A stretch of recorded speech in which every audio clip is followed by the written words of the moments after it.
Bonjour et bonjour à toutes, bonjour à tous. Bienvenue sur notre plateau en route pour 1 heure et demie d'échange, de dialogue, d'éclaircissement, de découverte aussi.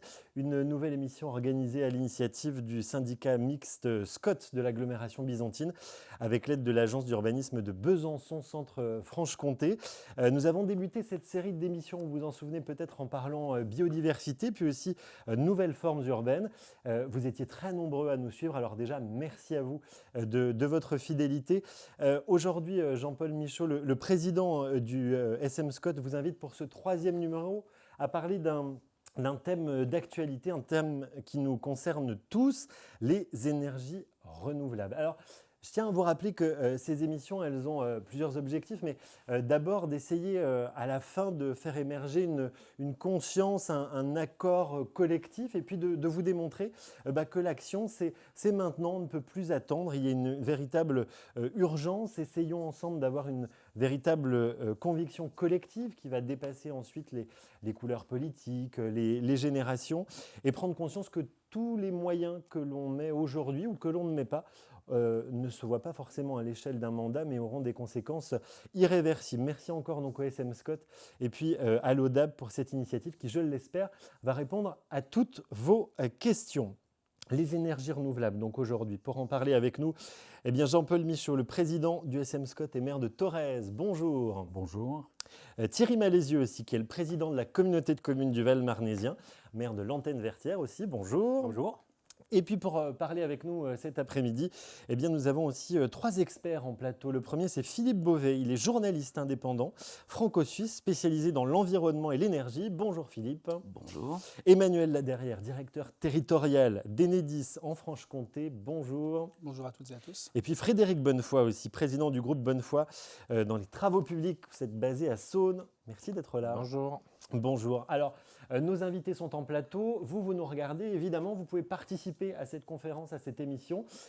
C'est tout simple. Vous pouvez poser vos questions, interpeller nos invités sur les différents sujets dont nous parlerons en inscrivant simplement votre nom et puis votre question dans le chat lié à cette émission. On y reviendra en toute fin d'émission. On posera vos questions à nos invités de manière anonyme. Alors, n'hésitez pas de complexe. Vous pouvez tout demander et réagir à absolument tout. On parle donc des énergies renouvelables aujourd'hui. Alors d'un côté, il y a bien sûr les énergies dont nous sommes toutes et tous extrêmement dépendants. L'électricité pour recharger nos téléphones, l'essence pour faire fonctionner nos voitures ou encore le gaz pour se chauffer. Et puis pour la produire, nous utilisons parfois des moyens pas très verts ou pas encore suffisamment. De l'autre côté, il y a l'aspect renouvelable avec l'impact sur la planète, les questions de choix énergétique, de santé, mais aussi de sécurité. Alors que fait-on ?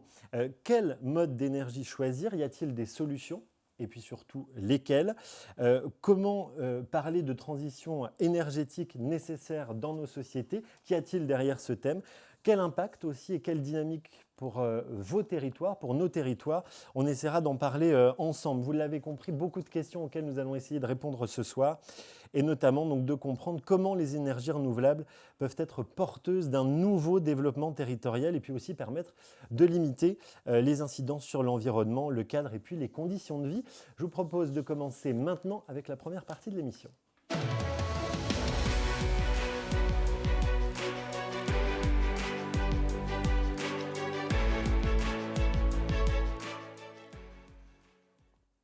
Alors cette fameuse transition énergétique, comment la mettre en œuvre ? C'est la première question que nous allons nous poser ce soir avec nos invités. Depuis plusieurs années, les politiques internationales, européennes et même nationales cherchent à développer cette fameuse transition énergétique, notamment en nous incitant, nous les citoyens, à réduire notre consommation et puis aussi à utiliser plus d'énergie renouvelable. Alors Philippe Beauvais, je vais me tourner vers vous. Les énergies renouvelables, c'est vrai que c'est devenu un sujet de société, on en parle quasi tous les jours. Avant d'entrer dans le vif du sujet, est-ce que vous pouvez nous expliquer en quoi cette transition énergétique est-elle inévitable ? Quelle réalité il y a derrière cette expression et ce terme ? Alors la réalité est très simple. La réalité, c'est que nos besoins énergétiques sont basés sur les énergies fossiles. Et ce sont essentiellement la combustion, l'utilisation de ces énergies fossiles qui émet du CO2 et qui est la grosse problématique. Que ce soit pour nous en tant que particuliers, que ce soit pour les industriels, et ce, de par le monde. Donc là, on a vraiment quelque chose qu'on doit complètement changer. Mais pour être clair, il faut d'abord dire en quoi consiste l'énergie. Oui. L'énergie, il y a trois éléments. L'électricité, donc vous l'avez dit tout à l'heure, pour les téléphones, etc. Ce qu'on appelle aussi l'électricité spécifique. Il y a nombre de choses qu'on ne peut faire aujourd'hui qu'avec de l'électricité. Comme quoi, par exemple ? Le smartphone, l'ordinateur. Il y a l'électricité, il y a la chaleur, les besoins de chaleur et les besoins de froid, pour les bâtiments notamment. Et puis les carburants dont on a besoin, que ce soit en mode individuel, voiture individuelle, transport poids lourd ou mode collectif. Voilà, ça c'est les trois grands besoins énergétiques que l'on a. Et ces besoins-là, on peut tous les faire passer aux énergies renouvelables. Mais le plus important est aussi de se rendre compte qu'on doit aussi économiser l'énergie. On pourra peut-être en parler par la suite. Parce que nous vivons dans un monde d'ébriété énergétique et on ne se rend même pas compte. Mais c'est peut-être un point pour plus tard. Mais donc, il faut véritablement analyser et réfléchir à nos besoins énergétiques et les faire passer sur les renouvelables, quitter le plus rapidement possible le monde des fossiles. Vous voulez dire que c'est un peu comme l'eau qui coule du robinet, on ne se rend plus compte finalement de ce qu'on consomme ? Tout à fait, on ne se rend pas compte de ce qu'est l'énergie, de ce qu'on consomme. Vous appuyez sur le bouton à l'entrée de votre pièce, vous avez l'électricité, ça vient là automatiquement, ça vient là aussi de façon peu onéreuse pour la plupart d'entre nous. Voilà, même chose pour la voiture individuelle, même chose pour la chaleur en hiver pour la plupart des gens. Le coût est relativement faible. Voilà. Donc je retiens l'ébriété énergétique, c'est un terme sur lequel on reviendra tout à l'heure. Emmanuel, là derrière, face à ces enjeux de réduction, ces engagements que prend aussi la communauté internationale, il y a eu des objectifs qui ont été clairement énoncés. Quels sont-ils ? Puis comment Enedis se saisit de la question, et notamment la question de cette fameuse transition énergétique ? Alors, tout d'abord, les objectifs, on peut déjà rappeler qu'il y a la communauté européenne qui a défini dans son pacte vert pour l'énergie un certain nombre d'objectifs. Donc, comme on l'évoquait, réduire de 40% les gaz à effet de serre à horizon 2050 par rapport à l'année 1990. Donc ça, c'est un premier objectif. Un deuxième objectif qui est de porter la part des énergies renouvelables à 32% du mix énergétique. Donc favoriser ces énergies renouvelables partout en Europe. Et puis améliorer l'efficacité énergétique, ce qui renvoie à la notion d'ébriété énergétique qu'on évoquait tout à l'heure. Quand on regarde sur le plan national, peut-être les objectifs pour les décliner au niveau national et local, ce qu'il faut avoir en tête, c'est qu'il existe un corpus réglementaire en France, notamment autour de la loi énergie-climat et la loi de transition énergétique pour la croissance verte, qui elle aussi rappelle un certain nombre d'objectifs pour la France. En premier lieu, elle réaffirme le besoin de réduire les gaz à effet de serre de l'ordre de 40%, mais cette fois-ci non pas à horizon 2050, mais à horizon 2030. La volonté également de réduire la consommation d'énergie issue d'énergies fossiles, ce qu'on appelle les énergies primaires de l'ordre de 40%, également à horizon 2030. Et puis la volonté de réduire la consommation globale d'énergie pour tout habitant en France de l'ordre de 50% à horizon 2050. Donc des vrais objectifs assez conséquents.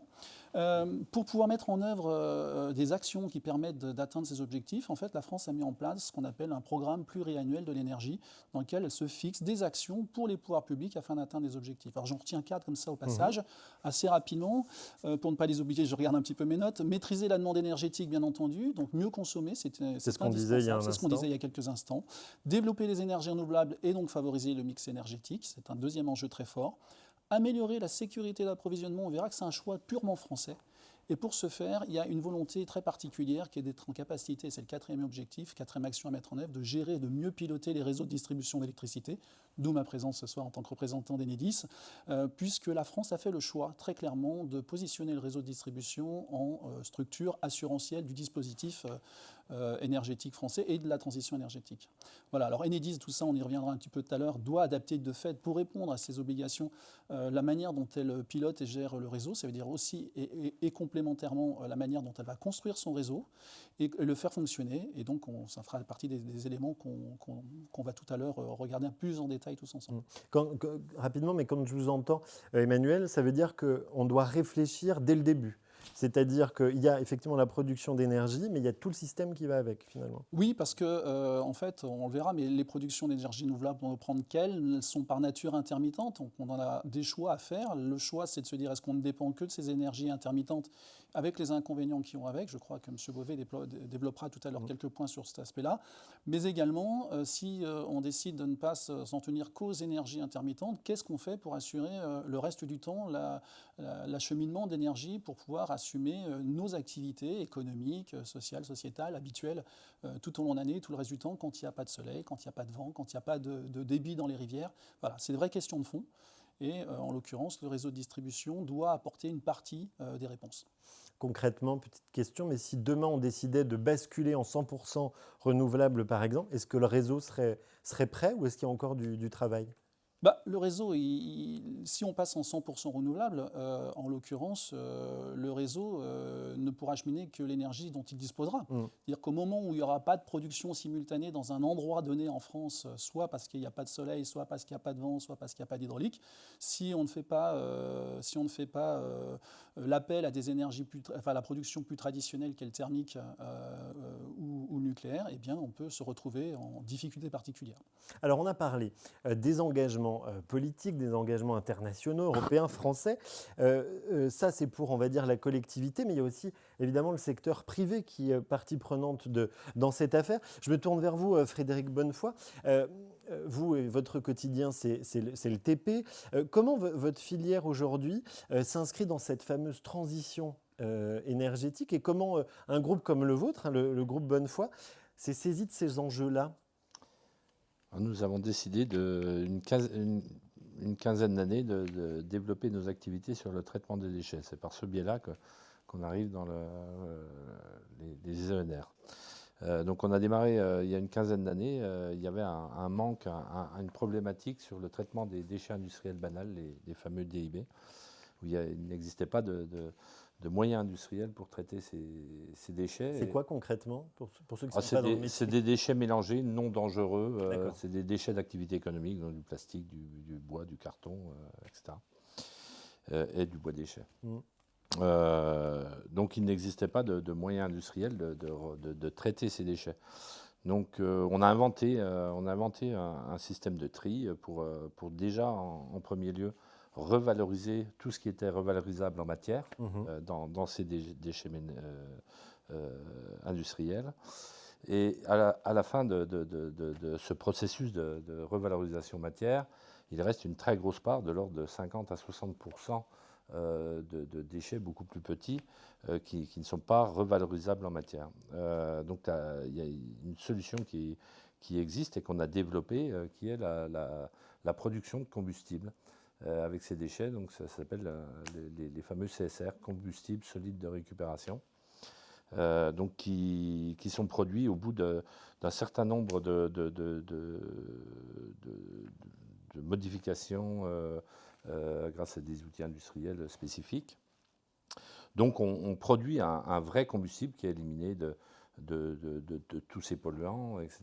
Et on a une sorte de confetti qui peut servir de combustible.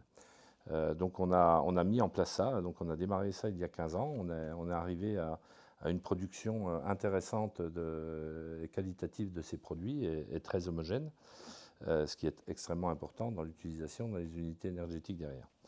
Et par la suite, dans la suite logique, on réfléchit au développement d'unités énergétiques qui seraient utilisatrices de ces combustibles pour produire de la chaleur, produire derrière de l'électricité, etc., etc. Donc ce process a une double vertu. Une première vertu, c'est de réduire les taux d'enfouissement de ces déchets qui n'avaient que cette solution-là d'élimination ultime. Donc réduire l'enfouissement et en parallèle la production d'énergie. Donc vos déchets produisent de l'énergie. Frédéric, en tant que privé, vous avez travaillé là-dessus tout seul, c'est-à-dire que c'était une volonté vraiment de l'entreprise et du groupe de se dire tiens, on va se lancer là-dessus, on va s'engager là-dessus. On a eu la volonté seule et après on s'est évidemment associé avec des personnes compétentes dans ces J'imagine qu'il y a de la recherche, il y a du développement. Il y a beaucoup de recherche, beaucoup de développement, effectivement, oui. Bon, messieurs les élus, qu'est-ce que ça vous inspire, là, ce qu'on se dit depuis tout à l'heure ? Jean-Paul Michaud et Thierry Malezieux. On voit qu'on a déjà finalement quelques bases qui sont posées. On a encore un petit peu de travail, évidemment, puis on va en reparler sur la transition énergétique. Mais qu'est-ce que ça vous inspire, vous, sur vos territoires, par exemple ? Le premier constat, il est effectivement l'économie. Ce qu'on ne consomme pas, on n'a pas besoin de le produire de quelque façon que ce soit. Et c'est ce qui fait le lien avec l'aménagement du territoire aussi. Le but aussi de cette émission, c'est effectivement aussi de faire le lien avec l'aménagement du territoire, c'est-à-dire que nous, en mettant en œuvre nos politiques, comment on va pouvoir agir pour diminuer les déplacements et donc pouvoir diminuer cette consommation énergétique qui est générée par les déplacements. Donc ça, c'est le premier élément. Et puis ensuite, effectivement, en termes de production, le SCOT, qui est le schéma de cohérence territoriale qui prévoit l'aménagement à grande échelle du territoire, il doit permettre d'installer ces équipements qui peuvent être du solaire, qui peuvent être de l'éolien, qui peuvent être des centrales hydroélectriques, voilà, donc tous ces moyens qui existent.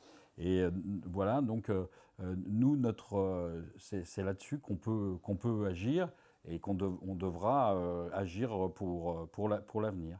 On hérite d'une situation passée, maintenant il faut qu'on avance vers autre chose, sinon notre planète, comme on le dit beaucoup aujourd'hui, n'y résistera pas. Et on l'a dit tout à l'heure, mais finalement, chaque engagement qu'on prend, ou qu'on ne prend pas d'ailleurs aujourd'hui, ça devient indélébile. Thierry Malézieux. Oui, simplement, moi ce que je vois, c'est ne pas laisser aux autres de faire ce qu'on peut faire nous-mêmes à notre échelle. Et je pense que tous les niveaux de responsabilité doivent être impactés. Et c'est une volonté politique qu'on a avec nous dans nos petites communes, de produire, d'avoir des panneaux photovoltaïques sur nos bâtiments communaux, d'inciter à l'économie, de mettre de l'éclairage public en LED, par exemple. Mais c'est vraiment à tous les niveaux que doit se faire l'effort. Et aujourd'hui, je crois qu'on a besoin de conseils, effectivement, à tous les niveaux pour pouvoir permettre cette transition et préparer l'avenir. Et comme le disait Jean-Paul, on est en pleine ruralité, on doit se transporter. Donc là, on ne peut pas, aujourd'hui, à notre niveau, faire beaucoup de choses, bien que les transports en commun, bien que l'énergie, l'électricité avec les voitures électriques, on se rend compte que de plus en plus de voitures électriques sont vendues à notre niveau. Est-ce que le transport en commun électrique un jour verra le jour? Peut-être. Et on a besoin de ça. Mais encore une fois, c'est prendre part à tous les niveaux, quels qu'ils soient, que ce soit nos communes rurales de 500 habitants, comme le SCOT. J'allais vous le dire justement. Est-ce que c'est à la portée de toutes les communes aujourd'hui de s'engager sur ces questions-là?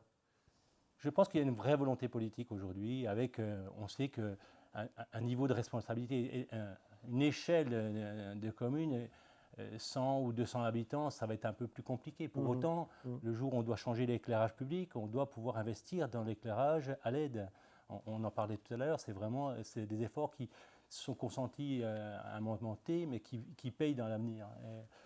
C'est ça, encore une fois, le fait d'inciter les gens à mettre des panneaux photovoltaïques. Aujourd'hui, je vous prends un simple exemple, sur ma commune, on devait changer le toit de notre salle des fêtes, on aurait pu mettre des bacs acier tout simple. On a pris l'option de mettre des panneaux photovoltaïques. Pour ce coup, il y a une aide qui est donnée avec le syndicat d'électricité, le CIDED, sur des départements, comme dans beaucoup de départements. Et ça nous incite à le faire. C'est la carotte qui nous fait que, aujourd'hui, on a un toit qui fait 200 mètres carrés où il y a de l'énergie renouvelable dessus. Voilà. Et c'est peut-être des gouttes d'eau, mais je pense vraiment que si toutes les communes, les 36 000 communes en France arrivaient à faire des efforts de ce type-là, ça devrait payer. Philippe Beauvais, je vous voyais réagir à ce que disent nos élus. Oui, alors ça, ce sont de bons exemples micros qui sont très intéressants, qui permettent de faire avancer les choses avec la population d'une commune. Mais je voulais simplement dire tout à l'heure, on parle beaucoup des changements qu'on doit faire. On en parle beaucoup au niveau macro quand on regarde. Sur le fond, notre mode de vie a peu changé. On vit en gros comme nos parents et comme nos gros-parents. J'allais vous poser la question, est-ce que finalement, le citoyen, nous tous, on n'a pas aussi une grande part de responsabilité? Parce qu'on parle des politiques, du public, du privé, mais nous, oui, citoyens. On a une grande part de responsabilité et dans tous les actes que l'on fait et que l'on ne fait pas, vous l'avez dit tout à l'heure, il y a un impact. Mais il y a beaucoup de choses qu'il faut expliquer aux gens. Aujourd'hui, même avec les réseaux sociaux, ou du fait des réseaux sociaux, on peut à la fois avoir une facilité d'information, mais on a les contre-informations. Et il y a véritablement une sorte de jungle dans laquelle les particuliers ont un peu du mal à s'orienter, et les responsables politiques également. On trouve tout et son contraire sur le net, et, on en parlera peut-être par la suite, il y a aussi beaucoup de désinformation sur les énergies renouvelables. Voilà, notre monde doit absolument changer, mais il faut aussi aller vers la recherche de l'information. Mais article 1, le monde doit changer. Article 2, si les oppositions arrivent, il faut rappeler l'article 1, il faut que ça change fortement et vite. Bon. Je vous rappelle que vous qui nous regardez, vous pouvez aussi réagir évidemment à tout ce qui vient de se dire en plateau. Si vous avez des questions, des réactions aussi, n'hésitez pas. C'est tout simple, vous inscrivez votre nom dans le chat juste à côté de l'émission, votre question, et puis je me ferai un plaisir de les transmettre à nos invités d'ici quelques minutes. Je vous propose de passer à la deuxième partie de notre émission aujourd'hui.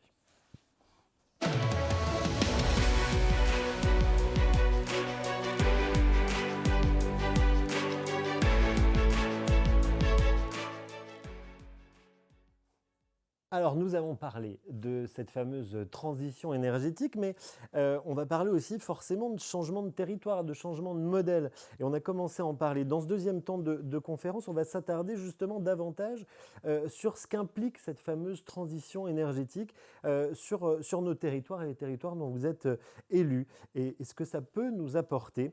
Philippe Beauvais, vous nous avez expliqué donc les objectifs tout à l'heure de cette fameuse transition énergétique.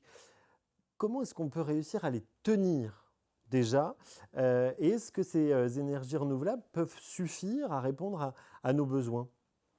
A priori, oui. A priori, un dit comme ça, oui. Voilà, au niveau macro, il faut bien comprendre que chaque territoire a son potentiel d'énergie renouvelable. Ça a été le cas par le passé. Il y a un nombre de communes qui étaient très riches en bois, qui étaient très riches en eau, en hydraulique. Oui. Qui ont aménagé le territoire avec des canaux, avec tout ce qu'il fallait pour faire tourner ces machines de l'époque qui étaient les moulins. Aujourd'hui, vous avez la même chose. Vous avez des communes qui ont toujours beaucoup de bois, donc qui peuvent l'utiliser pour les productions de chaleur, qui peuvent éventuellement l'exporter. Vous avez des communes qui vont être plus ensoleillées, mieux orientées par rapport au soleil que d'autres, qui ont un potentiel éolien intéressant. Voilà. Et c'est ça qu'il faut faire analyser, si vous êtes responsable d'un territoire, et mettre en avant et mettre en place. On parle des énergies renouvelables. Vous nous dites qu'a priori, oui, ça peut suffire au développement d'un territoire.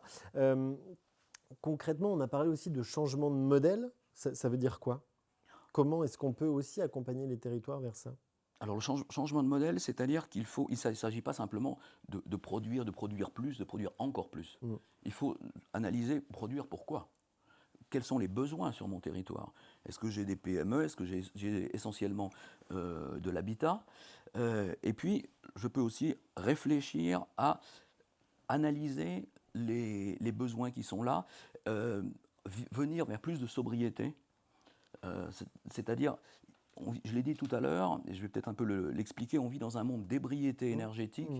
Il y a des lumières qui restent allumées, il y a nombre d'écrans d'ordinateur qui restent allumés chez les gens, dans les lieux publics. On roule au quotidien avec des voitures qui tendent à devenir des 4x4, qui font 2 tonnes, qui peuvent monter à 200-220 km/h, alors que légalement, le maximum, c'est 130. Il faut être réaliste. Voilà. Cette ébriété, vous l'avez aussi dans le gaspillage alimentaire, les emballages en plastique, etc. etc. Les bâtiments publics, l'habitat, qui sont quelquefois des passoires énergétiques. Il y a nombre de maisons ou d'habitats à rénover pour en faire des bâtiments faible consommation, etc. etc. Donc l'ébriété énergétique aussi nous entoure, et sur un territoire, il faut aussi s'en rendre compte. Mettre des panneaux photovoltaïques sur une mairie, c'est très bien, mais la rendre éventuellement extrêmement faiblement consommatrice d'énergie, c'est aussi quelque chose à faire. Je crois que vous avez constaté dans votre parcours de journaliste, Philippe, 2-3 aberrations, 2-3 exemples. J'aimerais bien que vous nous en parliez, parce que c'est assez frappant, je trouve. Oui, alors il y a par exemple, il y a nombre aussi d'automates, une automate à boissons, une automate à friandises. Dans les gares, par exemple. Dans les gares, qui fonctionnent 24 heures sur la 24. Quand la gare est fermée, on va dire entre 23h et 6h du matin, cette machine n'est pas arrêtée. Ces machines sont posées sur les quais, elles peuvent être quelquefois en plein soleil. on ne se pose pas de questions de cette ébriété énergétique. Vous avez quelquefois des centres de sport. Pour accéder aux centres de sport, vous avez des escalators qui tournent 24 heures sur 24. On ne se rend même pas compte. Voilà. Vous avez parlé justement de territoire, Philippe, de disparité de ressources sur les territoires. Est-ce que justement on peut apporter une réponse finalement calcable au plus grand nombre? Ou est-ce que chaque territoire, chaque région par exemple, doit travailler vraiment sur son propre plan énergétique, par exemple, sa propre transition? Le but n'est pas du tout que chaque commune vive pour elle dans une sorte d'autarcie énergétique. C'est absolument pas le but. Et par le passé, ça ne s'est jamais fait comme ça. Il y avait des droits d'eau, il y avait des partages d'eau, il y avait des échanges de bois, si je reste sur le cas du bois pour la chaleur.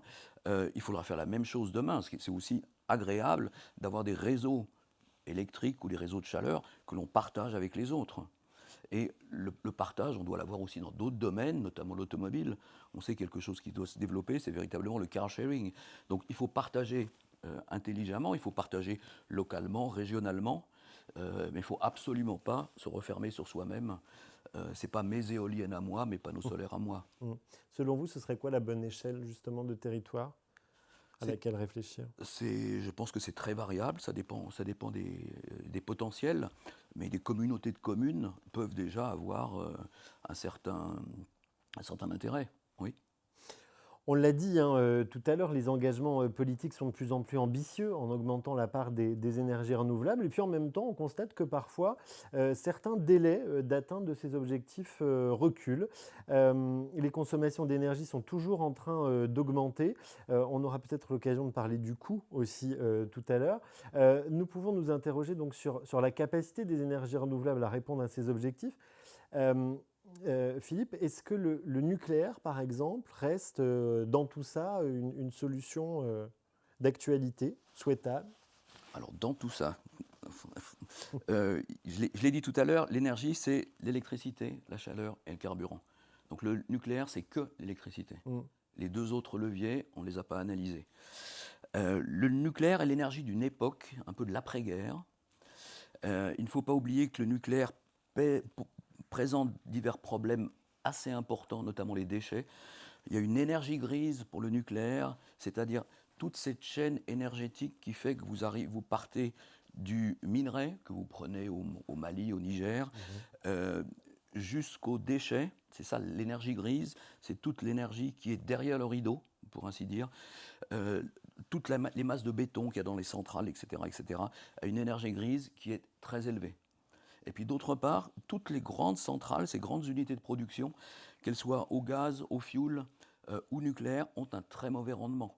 Vous avez 2/3 de perte, c'est-à-dire qu'une centrale nucléaire, si vous l'avez en image, 1/3 part dans la cheminée de refroidissement, 1/3 part dans le fleuve, et il n'y a plus qu'1/3 qui est transformé en électricité.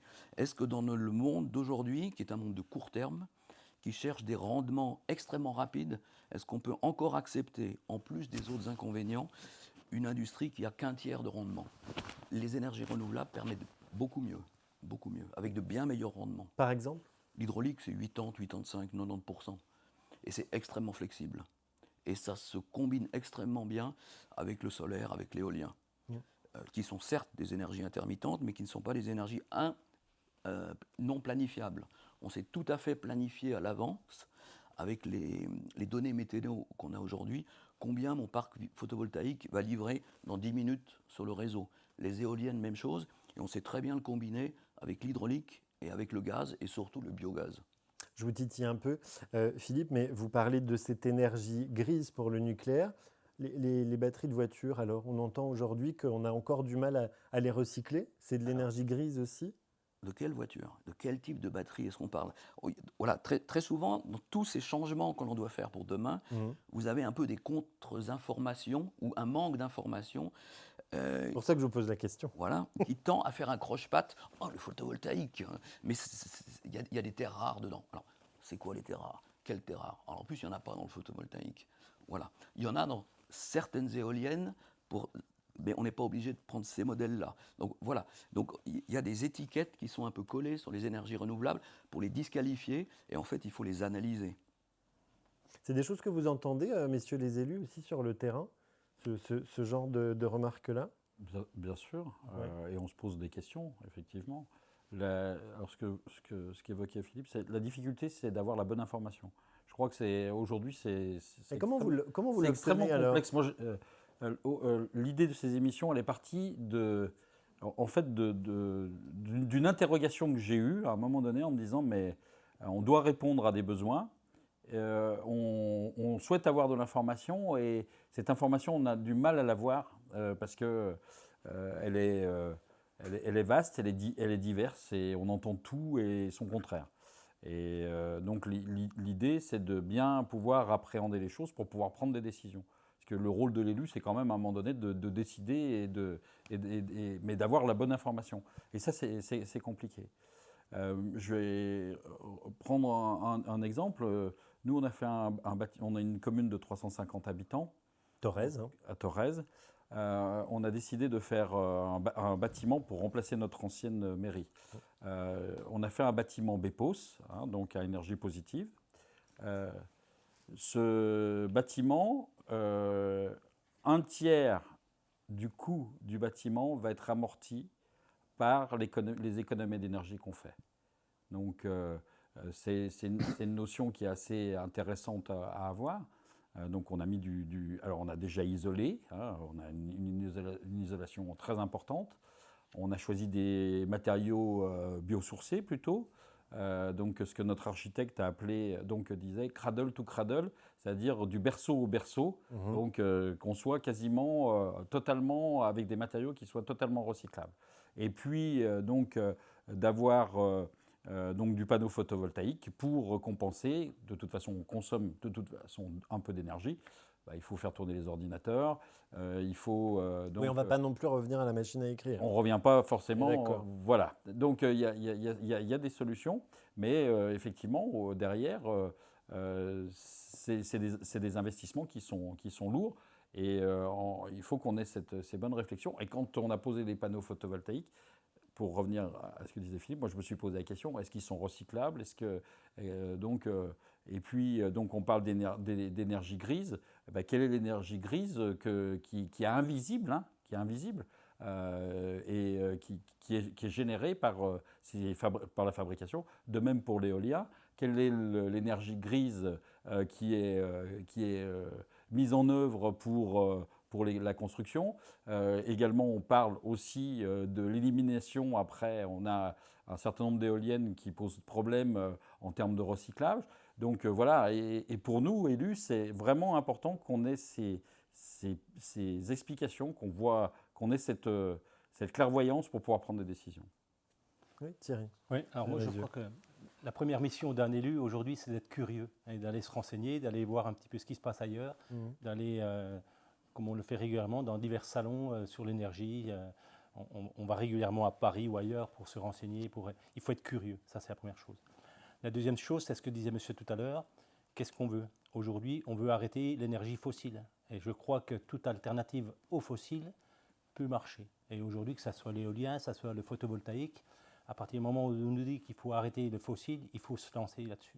Avec ce que vous disiez tout à l'heure sur le territoire, moi, je n'ai pas de rivière, je n'ai pas de choses comme ça, donc je ne pourrais pas faire de l'hydraulique. Pour autant, j'ai quelques collines et on peut mettre quelques éoliennes dessus. Et je ne dis pas que ça va remplir des compteurs électriques de tout le monde. Mais en tout cas, l'estimation qui est faite sur notre collectivité, c'est que les quelques éoliennes qu'on va mettre seraient l'équivalent d'à peu près 10 à 12 000 foyers. Et bien que, voilà, et on parlait de pertinence tout à l'heure sur les niveaux. Il fut une époque où c'était les collectivités, les comités de communes qui avaient la compétence de l'éolien, du développement, les ZDE, les zones de développement éolien. Bon, c'est revenu à la main de la commune. Mais encore une fois, on ne fait pas un développement éolien uniquement là. Il y a des enquêtes publiques qui se font, il y a une concertation qui se fait avec les autres communes. On parlait du SCOT aujourd'hui. Je ne vois pas planter une éolienne au-dessus de la citadelle. On est tous d'accord là-dessus. Pour autant, il y a certainement des endroits où on peut poser. Mais on est aussi confronté, encore une fois, aussi avec notre population. Quoi qu'on fasse, on a toujours de la contestation. Alors, le développement éolien, forcément. Les panneaux photovoltaïques, vous avez de temps en temps, de moins en moins souvent, mais les gens qui disent on est classé, on est bâtiment de France, et puis il ne faut pas, et voilà. Comment ça s'appelle, la 15G, les salines royales d'Arc-Quesnan, parce qu'on voyait un bout de pale, on a dit on arrête le projet. il faut se rappeler simplement qu'Arquesnan, c'était un site industriel. Enfin, il y a une époque. Donc, ça n'aurait pas choqué les gens qui ont construit la saline à l'époque de mettre des éoliennes. Donc voilà, c'est ça aussi la pertinence, c'est comment aujourd'hui, nous élus, on peut convaincre notre population, nos habitants, nos concitoyens à adhérer à ce projet-là en disant, le premier principe, et là je suis 100% d'accord avec vous, on arrête le fossile. Eh bien, il faut se donner les moyens d'avoir une alternative. Mes éoliennes sur mon village aujourd'hui, c'est toute l'énergie qui va être produite qui ne sera pas prélevée à Vouglan avec de l'eau pour produire de l'énergie. Quand vous vous rendez compte que dans le Haut-Doubs, il n'y a plus d'eau dans le Doubs, dans la rivière Doubs, eh bien, on n'arrivera plus à alimenter nos barrages. Voilà. Donc peut-être qu'avec les éoliennes, et je reviens sur la pertinence, le département du Doubs aujourd'hui est quand même assez modèle sur le développement éolien en termes de production. Voilà. Est-ce que c'est le bon modèle? Je ne sais pas vous le dire aujourd'hui, mais je pense qu'on fait de gros efforts aujourd'hui pour avoir une alternative aux fossiles. Sachant que, alors c'est marrant parce que moi je n'ai pas voulu vous lancer sur l'éolien parce que je sais que ça tend tout le monde, enfin globalement que beaucoup sont tendus avec ça. Mais rappelons simplement que de toute façon, on l'a dit, l'important c'est d'essayer et puis si on se rend compte que ça ne marche pas, on peut aussi toujours faire autre chose. Oui, alors l'éolien, comme vous l'avez dit, pose des questions, et pose souvent des questions par rapport au paysage. C'est parce que c'est ce qui se voit le plus. Une autoroute se voit, la ligne à haute tension se voit. Il y a 100-150 ans, on a utilisé trop de bois dans certaines forêts, ça s'est vu. On le voit sur des vieilles cartes postales noir et blanc. Donc, toute utilisation énergétique a changé un paysage. J'ai parlé de l'hydraulique, des canaux qui ont été faits, ça a changé un paysage. Voilà. Donc aujourd'hui, ce qu'il faut, c'est choisir un peu le moindre mal, sachant que ça modifiera quelque chose. Une centrale, je ne vais pas dire forcément nucléaire, mais une grande centrale thermique de 1000 MW quelque part va changer à cet endroit-là le paysage, tirer les lignes haute tension, ça va changer le paysage. Et même une nucléaire, ça change quelque chose. Ça change un risque, ça change un certain nombre de choses aussi. Oui. On est dans notre deuxième partie. Si vous nous rejoignez, changement de modèle territorial énergétique. Je vous rappelle que si vous avez des questions à poser ou des réactions sur ce qui vient de se dire, c'est très simple de le faire. Il suffit d'entrer votre nom et puis votre question et je les relayerai tout à l'heure. Je vais revenir avec Emmanuel Laderrière. Vous êtes donc directeur territorial d'Enedis. Comment est-ce que vous intégrez-vous le développement de ces fameuses énergies renouvelables dans un nouveau modèle finalement? Vous l'avez dit tout à l'heure, il faut repenser le réseau, il faut penser autrement, concrètement. Oui, alors l'énergie électrique, puisque nous on achemine des électrons, elle a cette particularité qu'aujourd'hui on ne sait pas la stocker de manière économiquement viable. Enfin, voilà. Donc la difficulté, c'est que l'énergie qui est produite et qui arrive sur le réseau, il faut qu'elle soit distribuée. Par ailleurs, les énergies renouvelables, on l'évoquait, elles sont intermittentes par nature et le modèle, il change dans la mesure où avant, le réseau de distribution, il avait un site de production en amont, puis ensuite un réseau de transport et un réseau de distribution, et on distribuait les électrons en aval. Désormais, les énergies renouvelables, elles arrivent tout au long du réseau.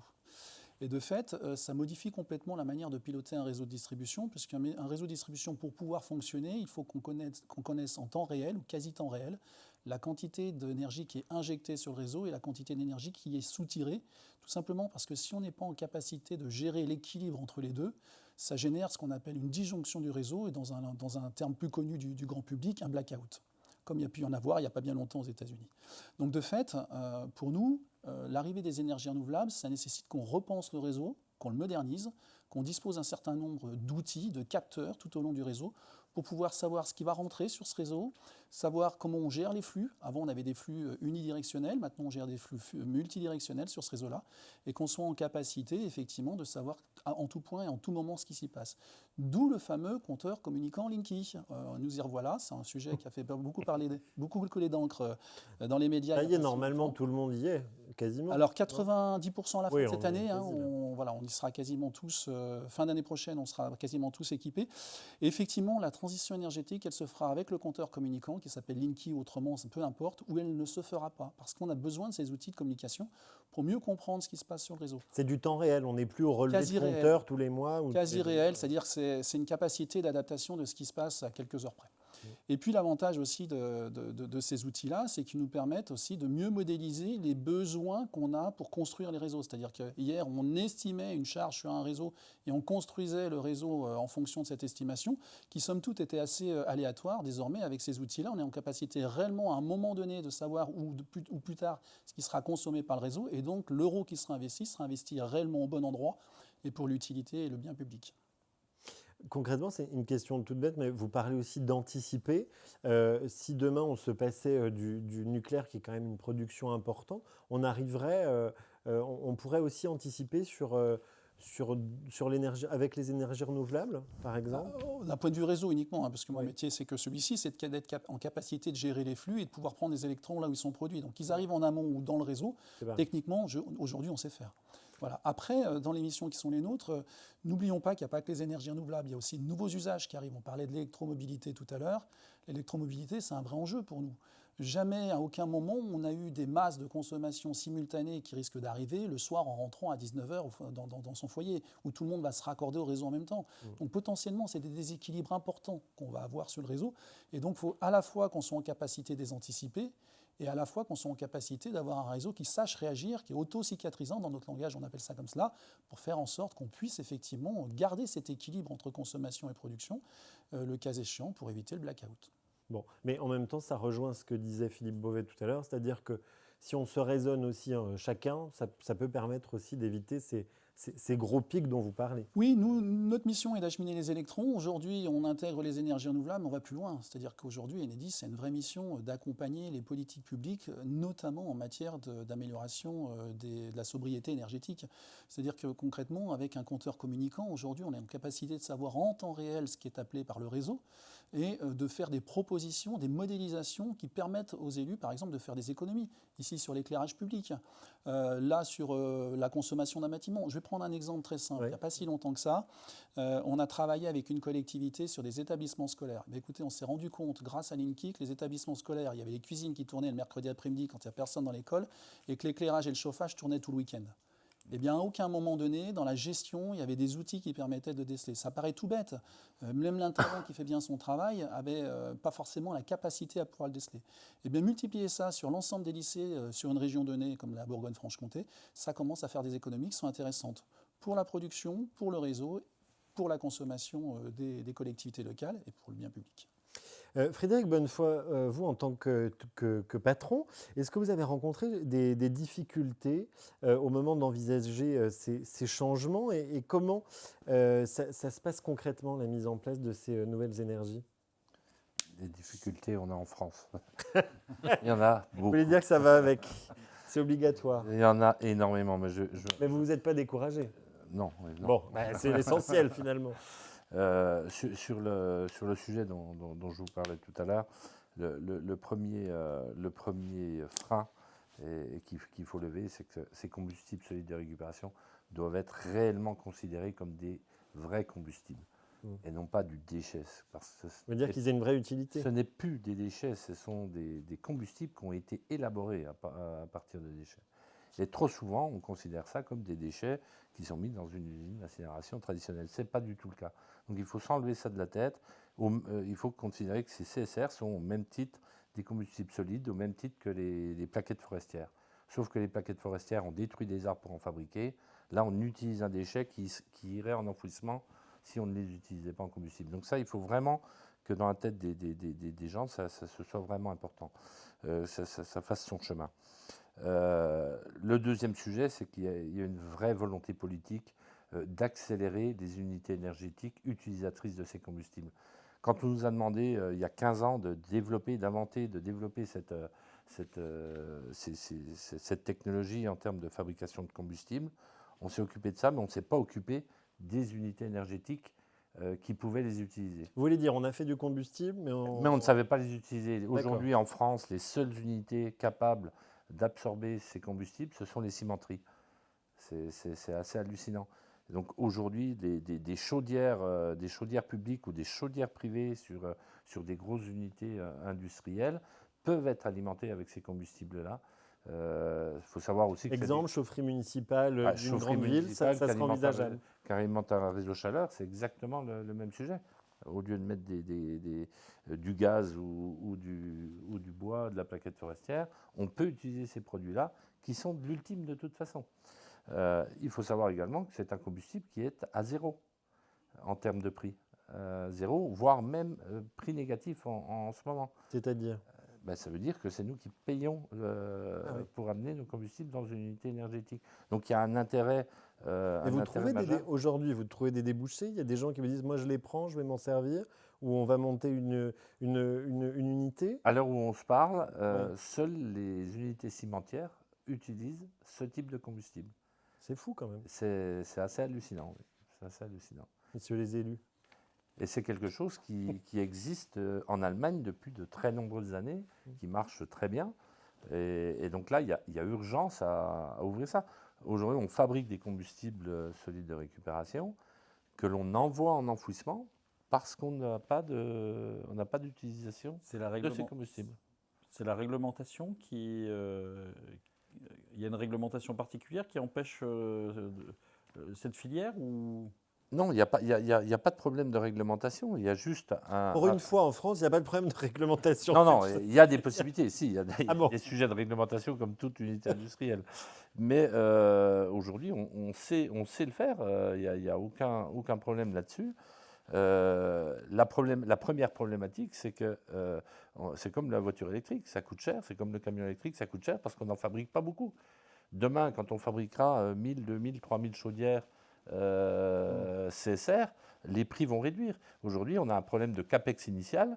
Après, en termes d'exploitation, c'est pas un problème. Mais c'est le capex initial qui est important. D'accord. Donc il faudrait que ça soit une politique nationale, du coup. Il faudrait que ce soit une politique, effectivement, nationale, tout à fait. Et je rappelle, c'est un combustible que vous ne payez pas. Tout à fait.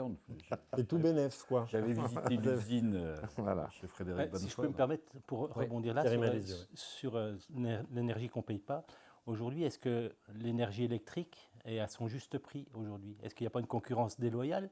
On se rend compte que le nucléaire aujourd'hui, il n'est pas très très cher en France. Enfin, c'est certainement une des énergies en Europe la moins chère. C'est vrai qu'on n'en a pas parlé sur le côté citoyen tout à l'heure. On a commencé. Est-ce que c'est vraiment le vrai prix? Parce que est-ce qu'on sait estimer le coût réel de notre production nucléaire en France, le coût des démantèlements? Et si on remettait en balance, quand vous me dites que c'est gratuit de votre côté, il y aurait peut-être des questions à se poser aussi au niveau national sur le réel coût de notre énergie en France et l'énergie nucléaire en particulier. Bon, Frédéric, alors, Bonnefoy, qu'est-ce qu'on pourrait se dire? L'idée là, ce serait de faire un appel, on va dire, pour que non seulement on développe ce type de combustible et qu'on développe en même temps une filière pour s'en servir? C'est ça qu'il faut espérer? L'urgence, c'est de développer la filière pour utiliser ces combustibles. Les combustibles, aujourd'hui, on a des capacités qui sont 5 fois supérieures aux possibilités d'utilisation aujourd'hui. Donc, revenons dans l'urgence et montons des unités énergétiques pour les utiliser. Je ne vous ai pas demandé, mais dans la région, vous êtes le seul à faire ça? Il y en a d'autres? On a un deuxième partenaire qui est au sud Bourgogne. Messieurs, quelqu'un veut ajouter quelque chose après ce qu'on s'est dit? Vous n'hésitez pas, vous nous regardez, vous nous suivez, vous venez d'arriver, vous prenez le train en marche. On parle énergie renouvelable aujourd'hui. Puis surtout, vous pouvez interpeller nos élus, nos experts, réagir à ce qu'ils disent depuis tout à l'heure sur le chat. On va poser vos questions dans quelques minutes. Vous inscrivez simplement votre nom, votre question. Tout ça est anonyme, donc n'hésitez surtout pas. Je vous propose, messieurs, de passer à la troisième et dernière partie de notre émission.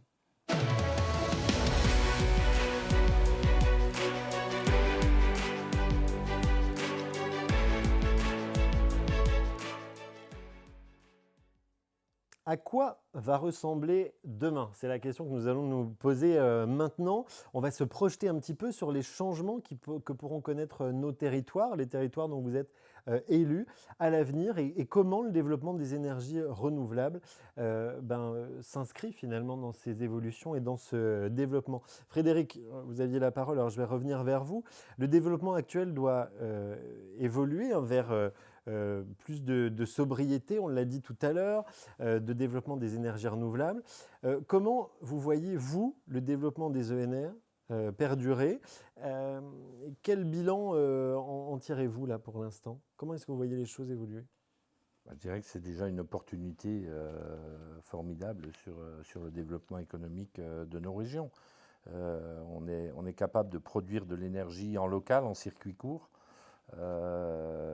et développer et inventer ces filières, et l'ensemble de ces filières, parce qu'on parle de mix énergétique. Je ne vois pas les ENR aller que sur un seul modèle. Si on veut, mais si on en parlait, il est nécessaire de vraiment avoir une pluralité de production énergétique, et tout ça en étant en circuit court, en local. Donc là, il y a vraiment une particularité qu'il faut saisir très très rapidement. Et là, aujourd'hui, il y a quand même une opportunité depuis un an qu'il faut saisir aussi bien de la part du privé que du public. C'est le plan de relance qui est très axé là-dessus, où là, il y a des aides, justement, on parlait des investissements importants sur les types de chaudières dont on vient de parler. Il y a des aides extrêmement importantes, aussi bien pour couvrir le complément de CAPEX nécessaire, mais également sur les coûts d'exploitation. Donc là, vraiment, il faut y aller très très vite. La porte va se refermer très vite. Si on n'y va pas maintenant, on passera encore une fois devant la glace. Je vous entends dire donc levier économique, levier de développement. Est-ce que aussi, par exemple, dans la filière de l'emploi, ça peut jouer? Ça va aller avec, bien évidemment. Ouais. Bien évidemment. Sur quelle énergie, Emmanuel, là derrière, sur quelle énergie de développement des ENR vous travaillez, par exemple, en ce moment? Alors, Enedis, en tant que tel, ne travaille pas sur des productions ENR en tant que tel, mais par contre va favoriser tous les projets émergents. Alors, ceux qui sont plus connus, qu'on a évoqués déjà, photovoltaïque, éolien, hydraulique, mais pas seulement. La méthanisation, dans notre région, elle prend du poids. On a des projets de STEP. Les STEP, ça consiste à avoir deux bassins, un bassin en amont et en aval d'une colline, et puis de faire remonter de l'eau pour pouvoir produire de l'énergie. Donc, il y a des projets de ce type-là, à un moment donné, qui existaient sur Besançon. Bon, voilà, nous, notre rôle, c'est de dire, quand une collectivité locale, quand des élus ont des projets, quand des particuliers, des associations qui s'associent pour faire des projets particuliers, quelles qu'elles soient, c'est qu'on puisse la raccorder au réseau, qu'on puisse assurer que l'énergie qui sera produite soit évacuée et dans de bonnes conditions. Bon, par ailleurs, on a aussi d'autres missions qui nous incombent, qui sont directement issues des énergies renouvelables. Vous savez, quand on produit de l'énergie renouvelable, la première chose, c'est de la consommer en circuit court localement. C'est le premier objectif, c'est celui-ci. Le plus connu, c'est la consommation, l'autoconsommation dite individuelle. J'installe des panneaux sur ma maison, j'autoconsomme l'énergie et je rejette le surplus non consommé éventuellement sur le réseau. Aujourd'hui, nous, notre modèle, il est en train d'évoluer. C'est-à-dire qu'on se dit que tout le monde n'a pas forcément la chance d'avoir une toiture bien exposée qui permet de produire. Mais peut-être que mon voisin, lui, il en a une, mieux exposée, orientée différemment et qui peut produire pour moi. Et comme je veux consommer en local et je veux consommer une énergie verte, pourquoi pas faire appel à la toiture de mon voisin. Donc en fait, ce qui existe en France, c'est ce qu'on appelle l'autoconsommation collective. Et cette autoconsommation collective, on peut imaginer qu'il y a une structure juridique qui se monte, comprenant plusieurs producteurs et plusieurs consommateurs dans ce qu'on appellerait une usine à production énergie renouvelable. Et chaque producteur pourrait s'engager à mettre à disposition de la collectivité locale, juridique, une quantité d'énergie produite. Chaque consommateur pourrait dire « moi je souhaite consommer cette énergie à hauteur de temps, de volume ». Et ensuite, il suffit de regarder ce qui a été réellement produit, réellement consommé et de pouvoir assurer toute la gestion des flux pour pouvoir permettre les facturations. Le rôle d'Enedis là-dedans, c'est qu'avec les compteurs communicants, on est capable de pouvoir gérer tous les flux pour le compte de cette collectivité juridique. Et donc, on est en train d'aider, dans le cadre d'expérimentation en France, à la construction, à l'émergence de ces projets d'autoconsommation collective. Il y en a un, par exemple, sur Besançon. Je ne sais pas s'il verra le jour. La difficulté du projet de Besançon, c'est de savoir si le projet peut être rentable. Donc, nous accompagnons les collectivités locales dans la réalisation des projets. Sur Besançon, on est en train de mener une expérimentation qui est unique en France, qui servira peut-être de modèle, qui est de dire comment on peut aider la collectivité locale en amont de ce projet pour prendre la décision. Donc on travaille avec un bureau d'études et avec la collectivité à essayer de développer un modèle qui soit viable et qui permette d'être développé. Je pose une question par rapport à Besançon. Est-ce que c'est la taille de je ne sais pas où est ce projet, mais est-ce que c'est la taille de la ville qui pose question? Est-ce qu'en fonction on va dire de la structure de cette forme juridique, ça joue aussi sur la faisabilité? Alors la structure juridique peut être différente, elle peut être associative, société d'économie mixte, SAS, etc., peu importe. Les modèles qu'on connaît un petit peu en France et qui ont émergé d'autoconsommation collective sont plutôt portés par un collectif à un endroit donné, souvent portés d'ailleurs par une collectivité et avec des habitants de la collectivité sur place. La particularité de Besançon, c'est qu'il pourrait mixer en fait des acteurs différents, publics-privés.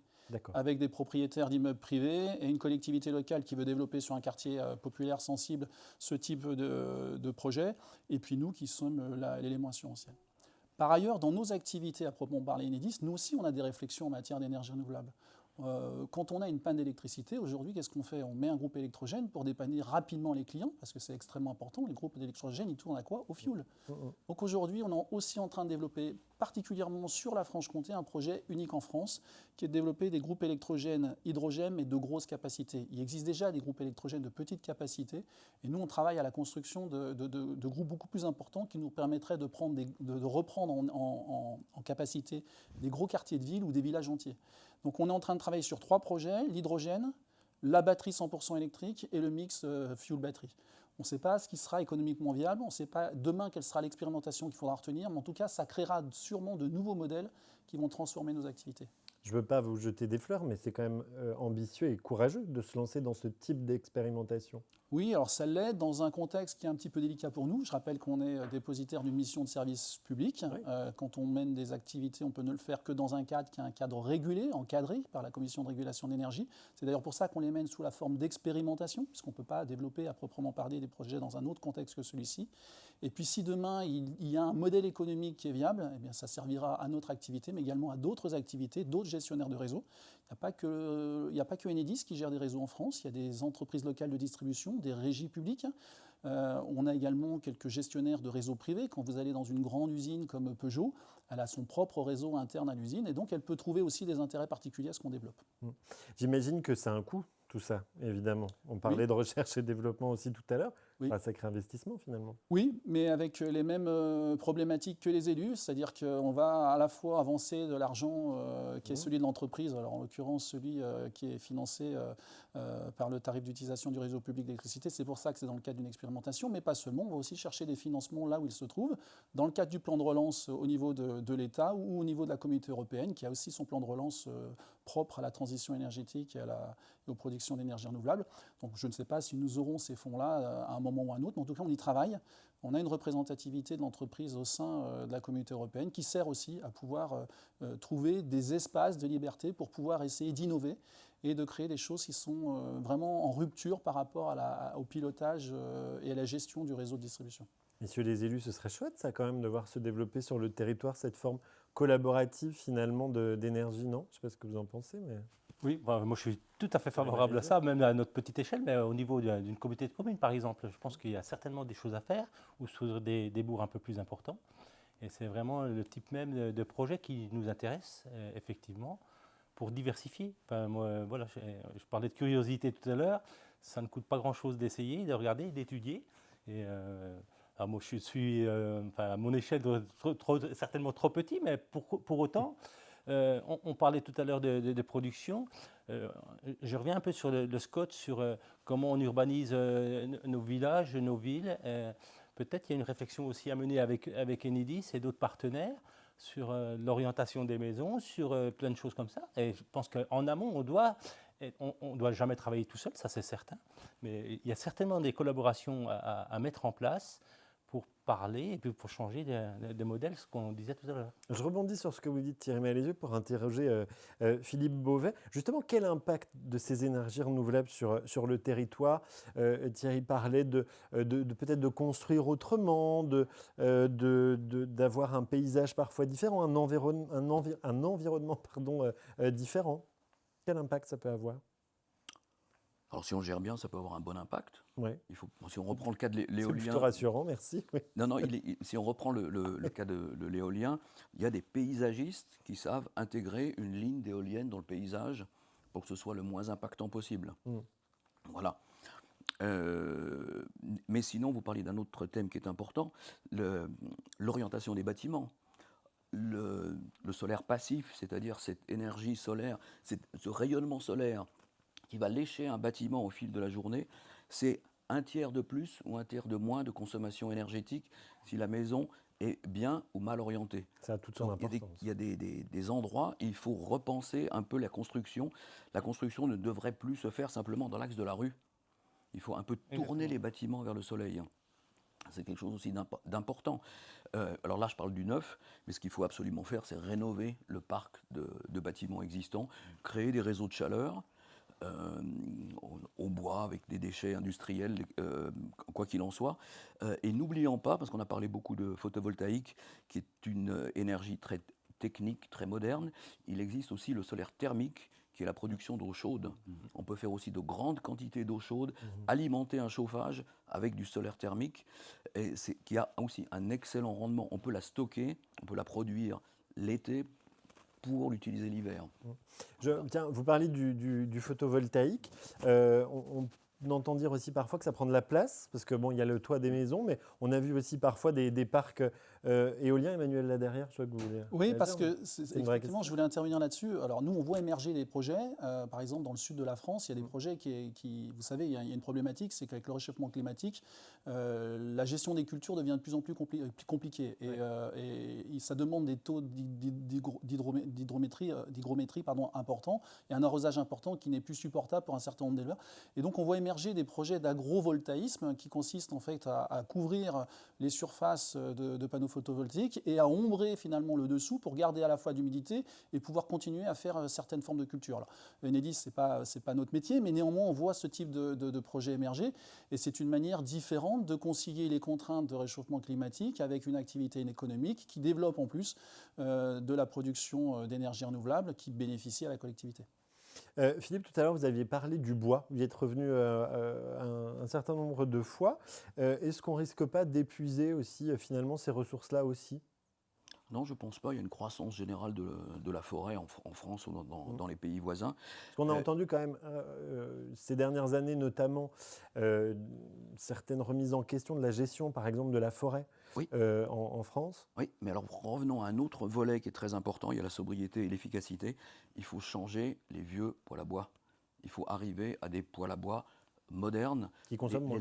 Les labels flammes vertes. Je crois que les derniers, c'est le label numéro 6 ou numéro 7, mais qui ont un rendement bien meilleur que le vieux poêle à bois de ma grand-mère que j'ai remonté de la cave et que je viens de mettre dans le salon. Et ces poêles à bois, basés sur le principe de la double combustion, ont un extrêmement bon rendement et consomment beaucoup moins de bois. Donc là, on peut étendre la consommation de bois énergie en ayant des appareils plus efficaces. Jean-Paul Michaud. Oui, donc effectivement, on a dans notre région la chance d'avoir de grandes possibilités au niveau forestier.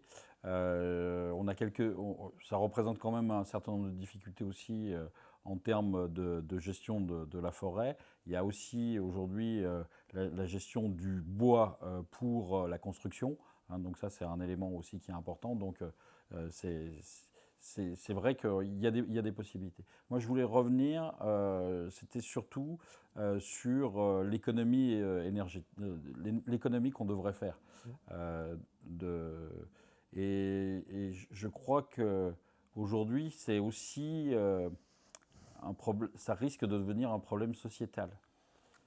Quand on a des bâtiments qui sont énergivores, à un moment donné, on voit que le coût donc pour se chauffer devient de plus en plus important pour les familles. On voit que les coûts finalement énergétiques, malgré les solutions qui sont apportées, ils deviennent de plus en plus élevés. Donc, parce que effectivement, produire de l'énergie, ça a un coût, et ces coûts n'arrêtent pas d'augmenter. Et donc, on va arriver à un moment donné à un risque sociétal, parce qu'il y a un certain nombre de personnes qui n'auront plus les moyens d'avoir accès à l'énergie, ne serait-ce que pour se chauffer. Donc je pense que les collectivités, l'État, on a un rôle très important à jouer pour trouver des solutions en termes d'amélioration de l'habitat. Alors, ce n'est pas le seul consommateur, on a parlé beaucoup mais donc les déplacements sont un générateur énorme de consommation énergétique. Et donc, on doit aussi répondre à à cette problématique de réduire donc les déplacements.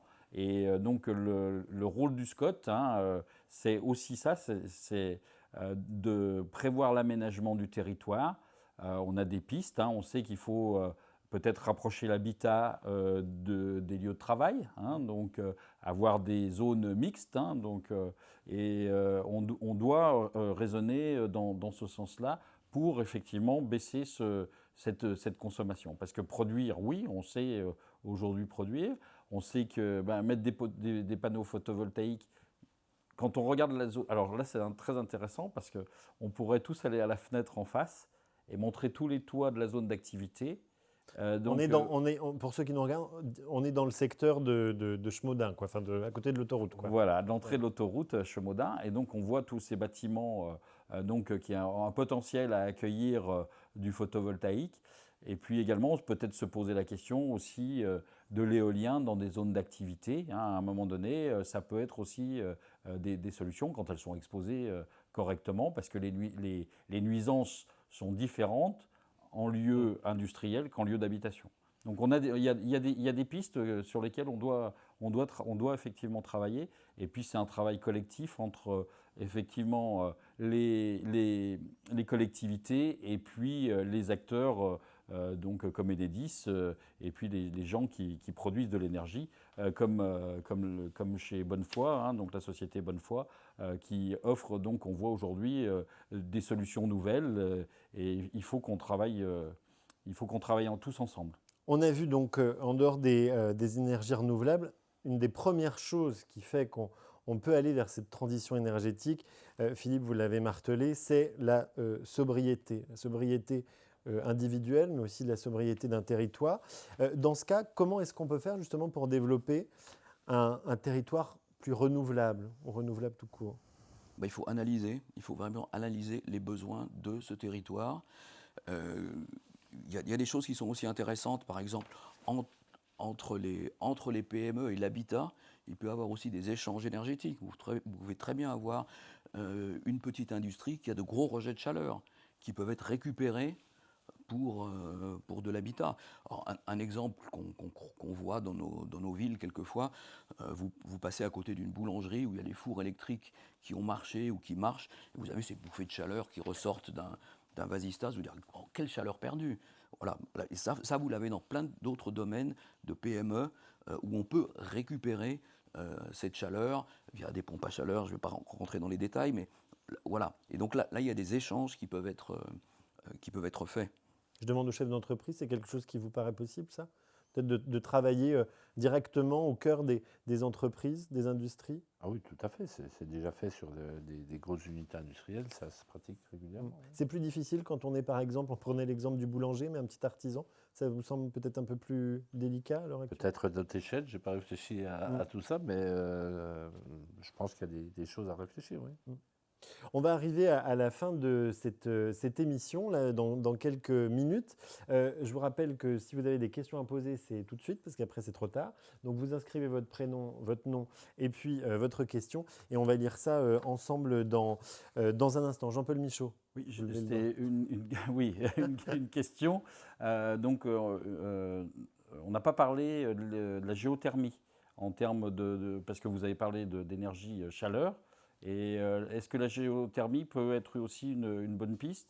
Est-ce que les pompes à chaleur, vous venez de l'évoquer, c'est une bonne piste Alors, à ma connaissance, la géothermie, il y a différents types de géothermie. Il y a de la géothermie qui a fait parler d'elle sur Strasbourg récemment, sur Bâle il n'y a pas très longtemps. Il y a différentes techniques. Mais sur le fond, l'avantage de la géothermie, c'est que ça fait vraiment une production de base.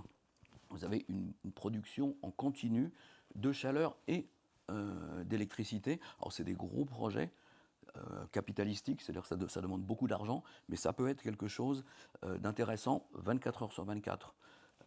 Voilà. Et puis votre autre question, c'était les pompes à chaleur. Oui, les pompes à chaleur, bien sûr. Puis il y a différents types de pompes à chaleur. Pour rappeler le principe d'une pompe à chaleur, c'est un peu caricatural ce que je veux dire, mais j'ai souvent l'impression que tout le monde ne sait pas ce que c'est qu'une pompe à chaleur. Non, c'est vrai. C'est un peu le principe du frigo en inversé.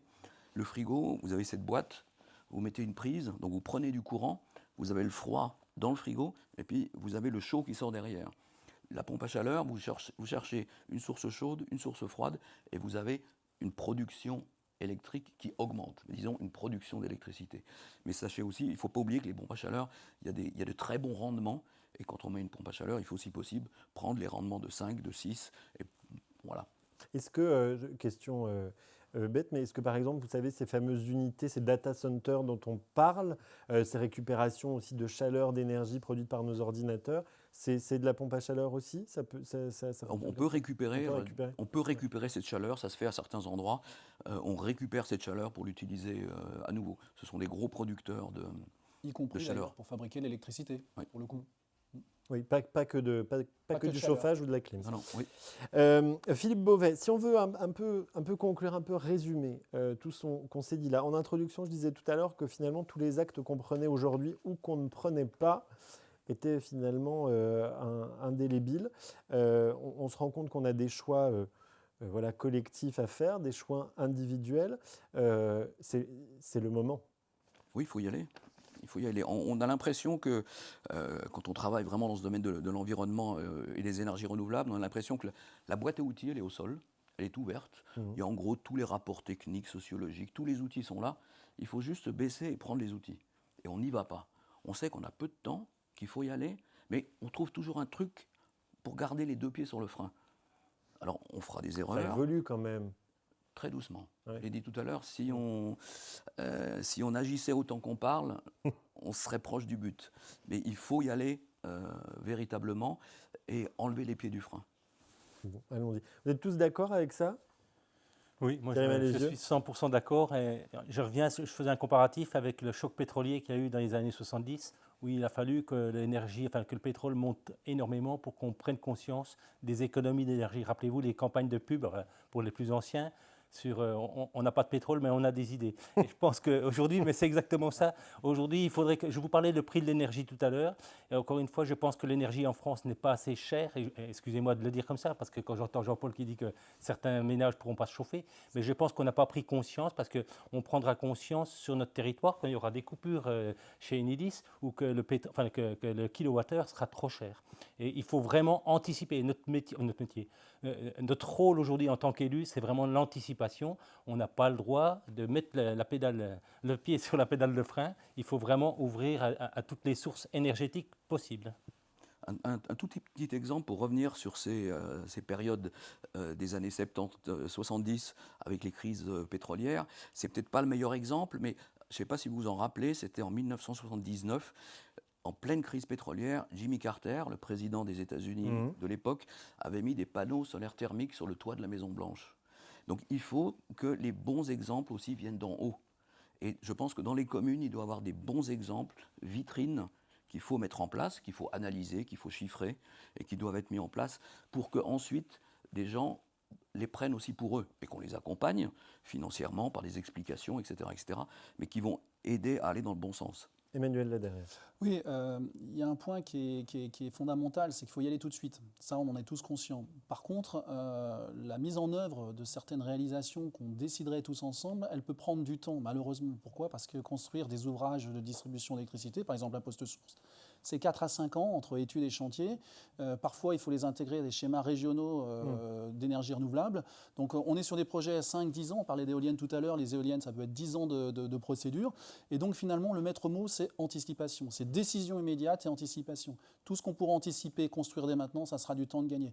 Nous avons nos contraintes en tant que gestionnaire du réseau de distribution. Il y a des choses qu'on ne peut pas construire de manière immédiate. Délivrer 33 MW de puissance sur une centrale photovoltaïque pour l'année prochaine, nous ne savons pas faire. La décision, il faut la prendre maintenant. La réalisation, il faut l'engager dès à présent et on sera prêt dans 4, 5, 6 ans. Donc en gros, le temps des élus aujourd'hui n'est pas forcément le temps de concrétisation finalement. C'est l'un des messages que je viens de passer, effectivement. On a des questions de celles et ceux qui nous regardent, visiblement nombreux et nombreuses ce soir. Je les pose à chacun d'entre vous et puis répond qui veut. Première question, le stockage des énergies renouvelables est-il un frein à leur utilisation quotidienne ? et plus globalement à la sécurisation de l'approvisionnement énergétique. Emmanuel Ladarin, vous avez commencé tout à l'heure à en parler un petit peu. Oui, alors il y a la technique et il y a l'économie. Techniquement, on sait stocker l'énergie. On a des expérimentations qui démontrent que nous sommes en capacité aujourd'hui, notamment sur l'éolien, de stocker jusqu'à 3 MW. Par contre, le coût économique, la rentabilité d'un tel stockage, aujourd'hui, il n'est pas industrialisable. C'est-à-dire qu'on ne peut pas aujourd'hui le généraliser sur le réseau à plusieurs endroits. Donc peut-être qu'un modèle économique émergera d'ici quelques années, mais pour l'instant, on n'est pas prêt à pouvoir assumer le coût de telles réalisations. Deuxième question, la production d'éoliennes et des panneaux solaires est aussi énergivore. C'est une affirmation. Les énergies renouvelables sont-elles vraiment vertueuses? Philippe Beauvais. Bien sûr qu'elles le sont. Je l'ai dit tout à l'heure, il faut prendre chaque énergie est impactante, il faut prendre celle qui est le moins impactante. Le photovoltaïque, c'est du silicium, de l'aluminium, du cuivre, et tout ça, quand vous le démontez par la suite, vous pouvez le recycler. L'éolien, c'est un socle en béton, c'est beaucoup d'acier pour le mât, c'est du polyester pour les ailes, c'est toute une tringlerie, c'est tout un moteur avec une boîte de vitesse en fonction des éoliennes dans le mât.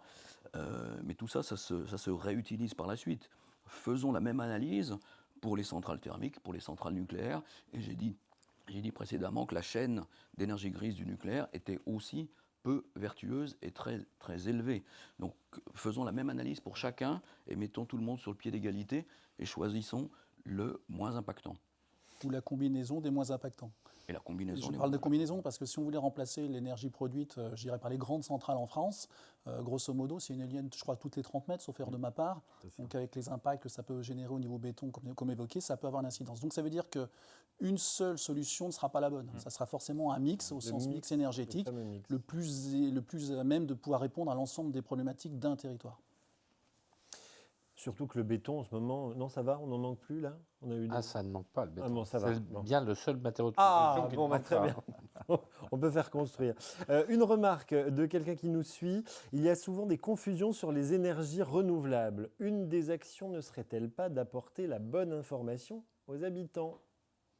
C'est ce que l'on disait tout à l'heure. Je me tourne vers les élus. Alors, pourquoi vous n'apportez pas la bonne information aux habitants? Déjà, il faut, comme je l'ai dit tout à l'heure, il faut que nous, on l'ait, la bonne information. Et on voit bien que c'est ce qui a été évoqué tout de suite par Philippe, on voit bien la difficulté à appréhender tous les éléments et à tout mettre en balance.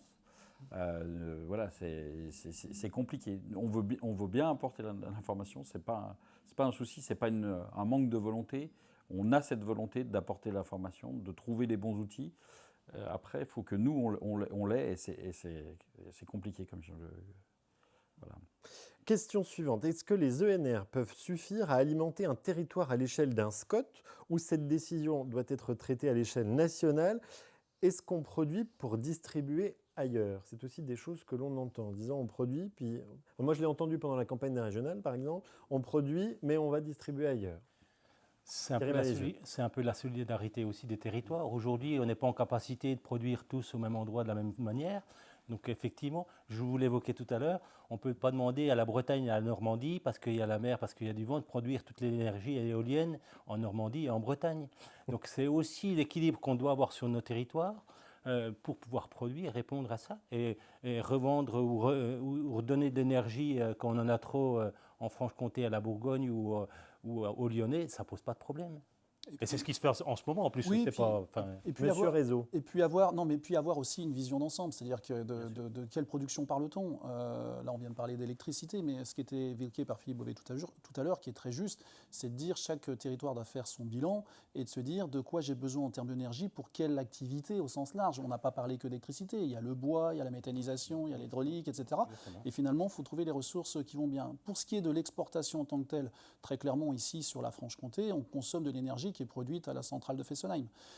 Et puis, plus globalement, quand on regarde la manière dont fonctionne un réseau de distribution d'électricité, on a un réseau interconnecté, c'est ce que j'appelais tout à l'heure dans l'émission voulue par l'État, la sécurité d'approvisionnement. C'est un choix spécifique à la France. En soi, il peut être critiquable, mais néanmoins, c'est le choix qu'a fait l'État français. Et pour ce faire, ça nécessite aussi qu'on ait la capacité à pouvoir acheminer des électrons sur de longues distances. Et pour ce faire, il faut avoir des moyens de production de très haute surcapacité, parce qu'avec les effets Joule, on perd de l'énergie tout le long du transport. Et en même temps, on réfléchit, vous l'avez dit tout à l'heure, à aussi d'autres modèles plus localisés sur le territoire. Oui, c'est-à-dire qu'on a aussi, comme dans d'autres filières, au sein de l'électricité que moi je connais plus particulièrement, la possibilité de développer des filières en circuit court qui peuvent utiliser le réseau de distribution pour produire et distribuer localement. On nous dit, on voit peu de parcs photovoltaïques dans notre territoire. Est-ce compatible avec l'élevage ? Je vois que ça inspire. Non, mais c'est compliqué parce qu'effectivement, on est dans un territoire d'élevage, de prairies et choses comme ça. Le Val-Marnésien, on y est. Oui, enfin voilà, et c'est vrai qu'on n'a pas encore dans l'esprit mettre des panneaux photovoltaïques à la place de nos prés pour nos bêtes. Pour autant, on voit des sites industriels comme les anciennes déchetteries, recycleries. On en a une à côté de notre territoire. En Haute-Saône, c'est pareil. Ils vont mettre des panneaux photovoltaïques au niveau du SIED sur des anciens sites industriels. Donc voilà, je pense qu'il faut avoir. On parle de mix et d'équilibre aujourd'hui. Chaque territoire a sa capacité de produire de l'énergie sur des sites et des lieux différents. Voilà, mais il ne faut pas faire un dogme sur le fait de dire. Pas de panneaux, pas de territoire. Allez entre Nîmes et Montpellier, dans la Garrigue, vous avez un grand champ de panneaux photovoltaïques qui est vu parce qu'on passe sur l'autoroute, mais il ne dérange personne. Voilà, ça reste à la mesure du territoire. Tout dépend aussi de la qualité de la terre. En plus. C'est un élément essentiel aujourd'hui aussi. Donc on ne va pas implanter des champs photovoltaïques sur de la terre agricole de qualité. C'est aussi ça. Ça s'est fait en ex-Allemagne de l'Est sur d'anciens terrains militaires ou des pistes d'aviation. C'était beaucoup trop cher d'enlever les épaisseurs de béton et on a mis du photovoltaïque dessus. Là, ça fait sens. Je crois qu'il y a un pays qui envisage de couvrir de panneaux photovoltaïques les autoroutes. Je ne sais pas si... J'ai entendu parler de il y a même des expériences, je sais, sur les pistes cyclables aussi, qui pourraient produire de l'énergie. Enfin, il y a tout un tas d'expériences qui sont des expériences ici dans le Doubs. Moi, je connais une commune, l'Abergement Sainte-Marie, qui n'est pas distribuée pour le coup par Enedis, sur lequel le distributeur local a une centrale photovoltaïque dont tous les chemins d'accès sur cette centrale sont faits avec une route photovoltaïque qui est utilisée tout au long de l'année. Donc il y a des expérimentations. Frédéric Bonnefoy, question pour vous. Comment voyez-vous l'avenir de la filière BTP vis-à-vis des énergies renouvelables ? Vous avez 4 heures. 4 heures. Vis-à-vis de la filière BTP, pas spécialement, mais je pense qu'il y a un formidable axe de développement de nos structures privées sur ces marchés. Aujourd'hui, nous, on l'a fait et en synergie avec nos activités existantes. Et puis, parallèlement, il y a un développement vertueux et extrêmement intéressant d'un groupe, qu'il soit BTP ou d'autres choses.